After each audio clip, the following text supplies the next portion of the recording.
নমস্কার বন্ধুরা, নবরত্নের আজকের ভিডিওতে আপনাদের স্বাগত। আজ আমরা চলেছি লস অ্যাঞ্জেলেস সিটির দিকে। আমাদের বাড়ি থেকে লস অ্যাঞ্জেলেস যেতে 1 ঘন্টারও বেশি সময় লাগে। প্রতি মাসে অন্তত একবার করে আমরা লস অ্যাঞ্জেলেস সিটির দিকে যাই।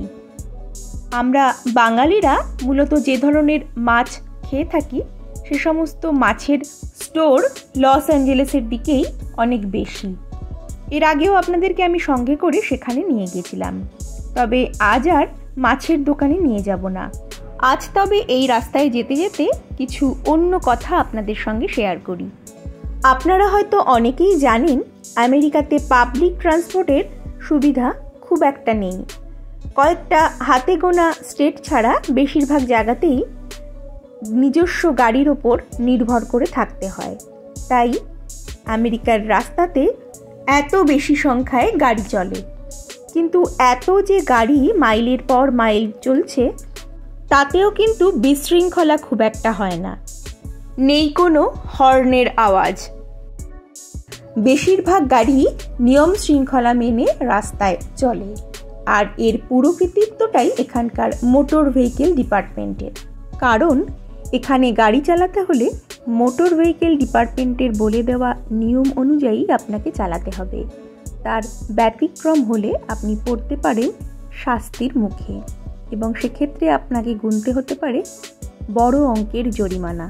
তাই এদেশে আসার সঙ্গে সঙ্গে যেমন আপনাকে একটা থাকবার জায়গা ঠিক করে নিতে হবে, তেমনই আপনাকে কিছু দিনের মধ্যেই একটা গাড়ির ব্যবস্থাও করে নিতে হবে। কারণ গাড়ি এখানে ভীষণ প্রয়োজনীয় একটা জিনিস। আমাদের দেশে যেমন আপনি বাড়ি থেকে বেরোলেই রাস্তার দুপাশে নানান ধরনের দোকান দেখতে পারবেন, এখানে কিন্তু তেমন নয়। সাধারণ একটা দোকানে যেতে হলেও এখানে একটা নির্দিষ্ট দূরত্ব আপনাকে যেতে হবে। তাই রোজকার দোকান বাজার, স্কুল, অফিস এগুলোতে যেতে হলেও, কিংবা ছুটি ছাটায় কোথাও টুকটাক বেড়াতে যেতে হলেও গাড়িটা অবশ্যই দরকার। গাড়ি কেনার সঙ্গে সঙ্গে আপনার লাগবে ড্রাইভিং লাইসেন্স, আর ড্রাইভিং লাইসেন্স পেতে গেলে আপনাকে অনেকটা পরিশ্রম করতে হবে, তবেই আপনি পাবেন ড্রাইভিং লাইসেন্স। ড্রাইভিং লাইসেন্স পাওয়ার ক্ষেত্রে নিয়মকানুনগুলো আমেরিকার প্রায় প্রতিটি স্টেটেই মোটামুটি একই ধরনের। তবে আমি যেহেতু ক্যালিফোর্নিয়ায় থাকি আর খুবই সম্প্রতি আমি আমার ড্রাইভিং লাইসেন্সটা পেয়েছি, তাই এখানকার নিয়মকানুনগুলো আমি ভালোভাবে বলতে পারবো। প্রথমেই আপনাকে ডিএমভির সাইটে গিয়ে অথবা ডিএমভির অফিসে গিয়ে আবেদন করতে হবে। তার জন্য আপনাকে কিছু নির্দিষ্ট ডকুমেন্ট দিতে হবে, যেমন আপনার অ্যাড্রেস প্রুফ, এদেশে থাকবার জন্য আপনার বৈধ কাগজপত্র আছে কি না তার প্রমাণপত্র, এই ধরনের আর কি। তারপর সব কিছু ঠিকঠাক থাকলে আপনাকে $45 দিয়ে আবেদন করতে হবে। এরপর আপনি পাবেন একটি রিটেন পরীক্ষার স্লট। রিটেন পরীক্ষার স্লট পেয়ে যাওয়ার পরে আপনাকে অনলাইনে পরীক্ষাটা দিতে হবে। এই পরীক্ষাটায় আপনি পাশ করলেন কিনা তৎক্ষণাৎই জানিয়ে দেওয়া হবে।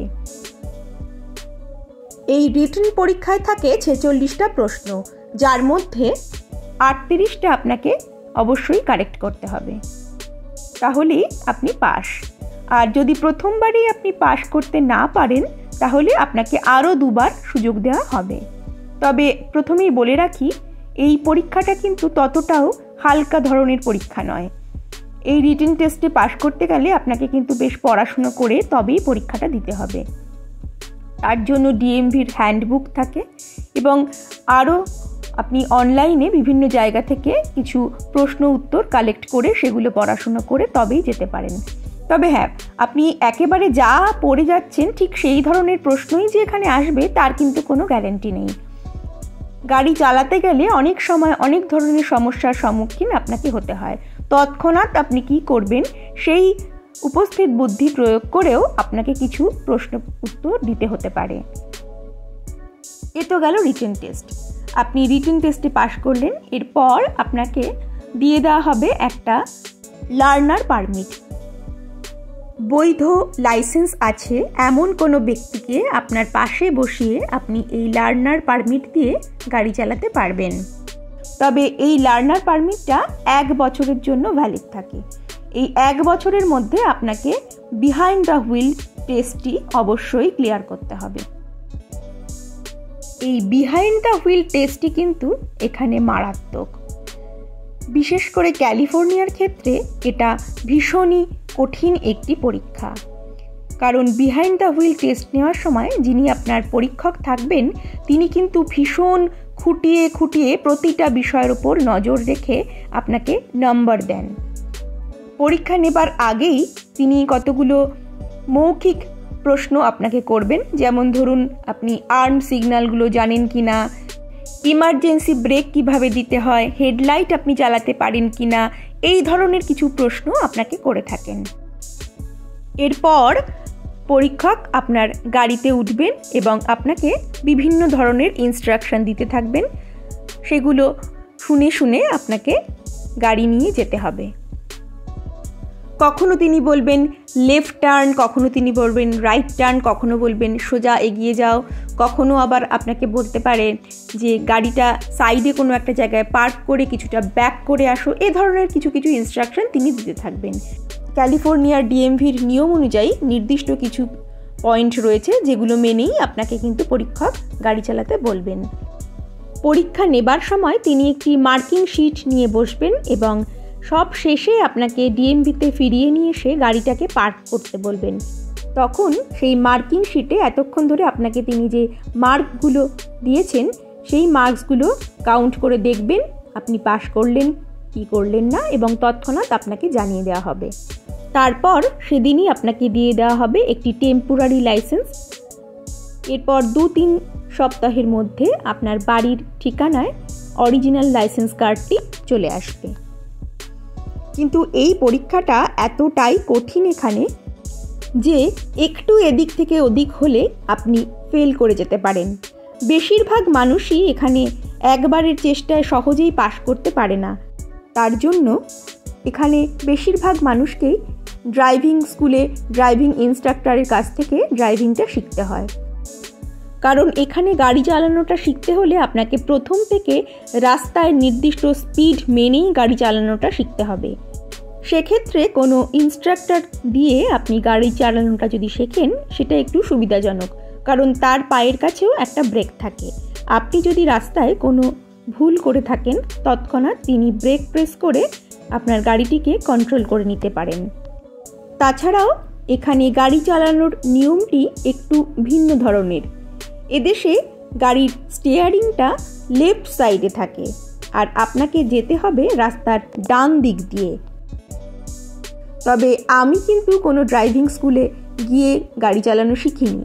ইনফ্যাক্ট ইন্ডিয়াতে আমি কোনোদিন গাড়ির স্টিয়ারিংয়ে হাতই দিইনি। এখানে এসেই সম্পূর্ণ আমার হাজবেন্ডের সহযোগিতায় আমি গাড়ি চালানোটা শিখতে পেরেছি এবং একবারই সমস্ত পরীক্ষায় আমি উত্তীর্ণ হয়েছি। গল্প করতে করতে প্রায় বেশিরভাগ রাস্তায় আমরা চলে এসেছি, আর কিছুক্ষণের মধ্যেই আমাদের গন্তব্যে আমরা পৌঁছে যাব। এদেশে এসে গাড়ি চালানো শেখবার জন্য যে অভিজ্ঞতার সম্মুখীন আমি হয়েছিলাম সেই অভিজ্ঞতাটুকুই আজ আমার ভিডিওর মাধ্যমে আপনাদের সঙ্গে আমি শেয়ার করে নিলাম। আমার আজকের এই ভিডিওটা যদি আপনাদের ভালো লেগে থাকে প্লিজ লাইক, কমেন্ট ও শেয়ার করতে ভুলবেন না যেন। আর এখনও যারা চ্যানেলটাকে সাবস্ক্রাইব করেননি তারা চ্যানেলটাকে সাবস্ক্রাইব করে পাশে থাকা বেল আইকনটি অবশ্যই প্রেস করে দেবেন। তাহলে আমি ভিডিও আপলোড করলেই তার নোটিফিকেশান আপনার কাছে সবার আগে পৌঁছে যাবে। ভিডিওটা আজ আমি এখানেই শেষ করলাম। খুব তাড়াতাড়ি ফিরে আসবো নতুন আরও একটি ভিডিও নিয়ে। আপনারা সকলে ভালো থাকবেন, সুস্থ থাকবেন। নমস্কার।